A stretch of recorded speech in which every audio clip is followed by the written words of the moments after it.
Hi friends, ఈ వీడియోలో అయితే నేను మీకు బ్రెడ్ తోటి మనము డోనట్స్ అయితే ఎలా రెడీ చేసుకోవాలో చూద్దామండి. దానికోసం అయితే బ్రెడ్ తీసుకొని ఇలా సైడ్స్ కట్ చేసుకొని వాటర్లో అయితే ఒక్కసారి డిప్ చేసి తర్వాత వాటర్ అన్నీ ఇలా ప్రెస్ చేసుకుంటే వాటర్ అన్నీ పోతుందండి.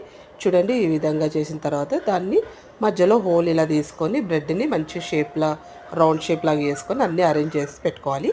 దాని తర్వాత ఆయిల్లో డీప్ ఫ్రై చేయడమేనండి. ఇదైతే హెల్తీగా కూడా ఉంటుంది కదా, అలాగే పిల్లలకు కూడా చాలా ఇష్టంగా టేస్టీగా కూడా చాలా బాగా వచ్చిందండి. మీరు కూడా ఒకసారి ట్రై చేసి చూడండి. తర్వాత మనము ఇలా మంచిగా మీడియం ఫ్లేమ్లో బ్రౌనిష్ వచ్చే వరకు కాల్చుకోవాలండి. డీప్ ఫ్రై అయితే చేసుకోవాలి.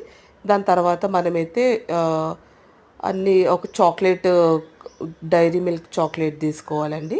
తీసుకున్న తర్వాత దాన్ని ఇలా మెల్ట్ చేసుకున్న తర్వాత దాన్ని అంతా ఇలా చూడండి, నేనైతే వేడి నీళ్ళలో పెట్టుకొని మెల్ట్ చేసుకున్నాను. దాని తర్వాత ఇవి మనం చేసుకున్న ఈ డోనట్స్ కూడా అన్నీ కూడా ఒక ప్లేట్లో రెడీ చేసి పెట్టుకొని దానిపైన కొద్దిగా షుగర్ సిరప్ అంతా వేసుకోవాలండి. దాని తర్వాత ఈ చాక్లెట్ సిరప్ కూడా మన డోనట్స్ పైన ఇలా డిప్ చేయడమే. టేస్టీ అయితే చాలా బాగా వచ్చింది. చాలా బాగా వచ్చింది. టేస్ట్ మాత్రం సూపర్ అండి. మీరు కూడా ఒకసారి ట్రై చేయండి. థ్యాంక్ యూ అండి. Thank you for watching my video.